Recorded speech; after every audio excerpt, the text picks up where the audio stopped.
सासू माँ बदल गई। कहानी उस घर की है जहाँ बहू और बेटी को एक माना जाता था, लेकिन फिर अरे शिखा बेटा, तू रसोई में क्यों घुसी रहती है? जा, रोटी मैं बना लूंगी। नहीं नहीं माँ जी, आप बैठिए, बस सारा खाना बन ही गया है। श्वेता को बोल देती हूँ, वो खाना लगा देगी सबका। सॉरी भाभी, मेरे पास वक्त नहीं है। माँ, मुझे पैसे देना, पार्लर जाना है। हाँ हाँ चली जाना, भाभी को भी ले जाना।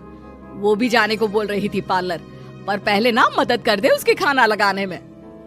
देख माँ, वो बहू है, उसे बहू रहने देना, इतना सर पर मत चढ़ा भाभी को। श्वेता, ज्यादा मत बोला कर। बहू और बेटी में कोई फर्क नहीं होता है। जा जाकर काम कर। ननद को माँ का भाभी से इस तरह प्यार करना बिल्कुल अच्छा नहीं लगता। वो बार बार किसी न किसी तरह माँ को भाभी के खिलाफ भड़काती रहती, लेकिन कोई फायदा ना होता। एक रोज, अरे बेटे किशन, जा बहू को कहीं घुमा कर ला, सारा दिन घर में काम करती रहती है। हाँ हाँ माँ, हम लोग जा रहे हैं ना गोवा। अच्छा जी, भाभी ने तो हमें बताया भी नहीं। वैसे तो सारी पंचायत करती है, ये गोवा वाली बात क्यों छुपा गई हमसे?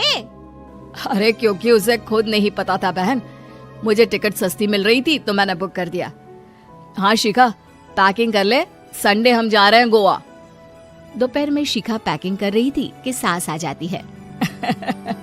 ये क्या बहू, साड़ियाँ? अरे गोवा जा रही है घूमने या फिर शादी में मायके हैं? माँ जी, ऐसा कुछ है ही नहीं, समझ में नहीं आ रहा क्या रखूं कपड़े में। अरे तेरी और श्वेता की साइज तो एक ही है, उसके कुछ मॉडर्न कपड़े ले ले, आकर लौटा देना। हाँ माँ जी, ये ठीक रहेगा। शिखा श्वेता के पास जाती है और उससे कपड़े मांगती है। ना जी ना, मैं अपने कपड़े ना दूं, वैसे भी फैल जाएंगे मेरे कपड़े, बहुत महंगे वाले हैं। शिखा मुंह लटकाकर कमरे में आ जाती है तो सास कहती है, चल तैयार हो जा, तुझे मैं शॉपिंग करा कर लाती हूँ गोवा की। बस फिर क्या था, सास बहू निकल जाते हैं मार्केट और एक से बढ़कर एक ड्रेस खरीद कर घर आते हैं। पहले बता देती कि नए कपड़े दिलाने वाली है भाभी को, तो मैं अपने ही दे देती ना भाभी को, मुझे दिला देती नए कपड़े।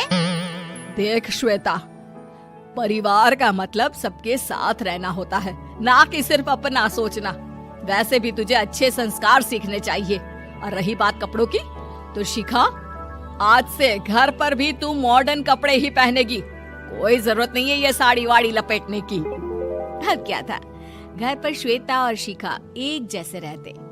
एक बार पड़ोसन आती है। अरे बेटा, अपनी माँ को तो बुलाना जरा, बात करनी है। शिखा सास को बताती है और रसोई में चली जाती है। ये आपकी बेटी बहुत बड़ी हो गई है, इसके लिए एक रिश्ता है, कहो तो बता दूं। ये बेटी नहीं बहू है, घर में सब एक जैसा ही रहता है। वैसे मेरी बेटी भी बड़ी हो गई है, कोई रिश्ता हो तो जरूर बताना।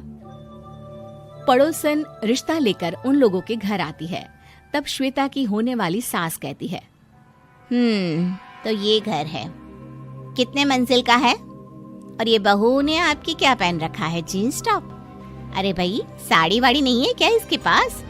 देखिए, सर्दी है तो साड़ी में बहू कैसे मैनेज करती, वैसे पहनती है साड़ी भी।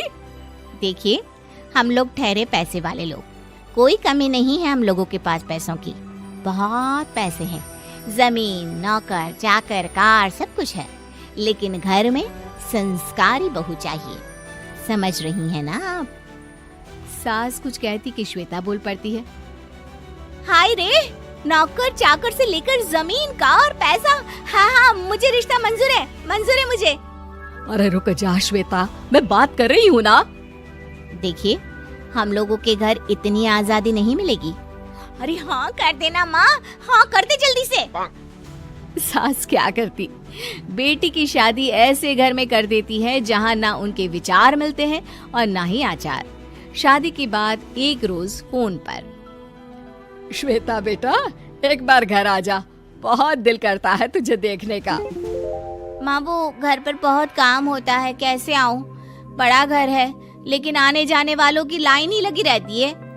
बेटा मैं तो जानती थी उस घर का हाल, लेकिन तू ही नहीं मान रही थी। माँ देख, हर घर का यही हाल है। तेरी बेटी को यहाँ घूंघट हटाने की परमिशन नहीं है और एक तरफ भाभी स्कर्ट पहनकर घूम रही है। बेटा मुझे क्या पता था कि मेरी बेटी को ससुराल के नाम पर पिंजरा मिल जाएगा। अच्छा माँ, फोन रखती हूँ, सास को गर्मा गर्म रोटी खिलानी है। तुम लोगों की तरह नहीं कि एक रोटी बनाओ, एक सब्जी बनाओ, फिर सारा दिन फ्री होकर घूमो। सास फोन तो रख देती है, लेकिन सोच में पड़ जाती है कि एक तरफ बेटी जिसे कोई आजादी नहीं, वहीं दूसरी तरफ बहू जिसे देखकर लगता ही नहीं कि उसकी शादी भी हुई है। अगले रोज। शिखा, अरे ओ शिखा। हाँ माँ, क्या हुआ? कुछ चाहिए आपको? मैं जिम जा रही थी। जिम के कपड़ों में बहू को देखकर सास को घूंघट में अपनी बेटी का ख्याल आता है। देख बहू, घर में बहू की तरह रहा कर। इतने टाइट कपड़े पहनकर जिम जाना पसंद नहीं मुझे। जा जाकर रोटी बना। रोटी? माँ अभी तो शाम के 6 बजे हैं, इस वक्त रोटी? अब क्या मेरे खाने पीने पर भी पहरा है? अरे जब मर्जी तब मैं अपने घर में खा भी नहीं सकती क्या? बहू को अजीब लगता है। वो समझ नहीं पाती कि जो सास कल तक इतनी सपोर्टिव थी, उन्हें अचानक से क्या हो गया। वो किचन में जाती है, गरम रोटी के साथ 2 तरह की सब्जी, रायता, सलाद सब लेकर सास के पास आती है। माँ जी, खाना। इतना सारा खाना? राक्षस समझा है क्या मुझे? रोटी मांगी थी मैंने गर्मा गर्म बस। पर माँ जी, रोटी खाती किससे आप? सब्जी तो बनानी थी ना। अरे भूख मर गई मेरी तेरी बहस से। जा जाकर काम कर, अंदर पूरी रसोई साफ कर। बहू अंदर चली जाती है। थोड़ी देर में श्वेता घर आती है। अरे शिखा जल्दी से चाय ला, पकवान बना, मेरी बेटी आई है। अरे नहीं नहीं माँ, ड्राइवर बाहर खड़ा है। मैं तो घर का कोई सामान खरीदने के बहाने यहाँ आ गई हूँ, मुझे जाना होगा। अरे बेटा, पर कितने दिनों बाद देख रही हूँ तुझे, रहने आ जाना 2-4 दिन के लिए। आ जाऊंगी माँ, जब मेरी सास मरेगी तब। मैं तो रोज मन्नत मानती हूँ कि मेरी सास मर जाए तो अच्छा है। अच्छा चल, जा रही हूँ माँ। हे भगवान, कैसे कैसे दिन देखने पड़ रहे हैं मेरी बेटी को। सास अंदर जाती है, जहाँ श्वेता की जिम वाली सहेली का फोन आया होता है। क्या बात है, आज जिम नहीं आई? अरे पता नहीं यार, आज माँ को क्या हो गया अचानक। पर खैर कोई नहीं, लगता नहीं कि मैं अब जिम आ पाऊंगी। शिखा स्पीकर पर बात कर रही थी, जिसे सास सुन रही थी। यार ये सास ना होती ही ऐसी है। मैं तो कहती हूँ बुढ़िया जल्दी मरे और तू आराम से जिए। शिखा को सहेली की बात पर गुस्सा आ जाता है। माँ के मरने की कौन सा बच्चा दुआ मांगता है मोहिनी? आगे से ऐसी बात मेरे सामने मत करना। हमारे घर की शोभा ही माँ है। क्या हुआ जो थोड़ी सख्ती दिखा रही है? उसमें भी कोई ना कोई उनकी भलाई ही होगी। मैं तो कहती हूँ भगवान मेरे जैसी सास सबको दे, जो सिर्फ माँ की तरह है। सास वाली तो कोई बात ही नहीं है उनमें। सास ये बात सुन रही थी। उनकी आंख में आंसू आ जाते हैं कि क्यों वो बेटी की किस्मत में बहू को भी भागीदार बना रही थी। शिखा, अरे ओ शिखा, क्या हो गया? जिम नहीं जाना क्या?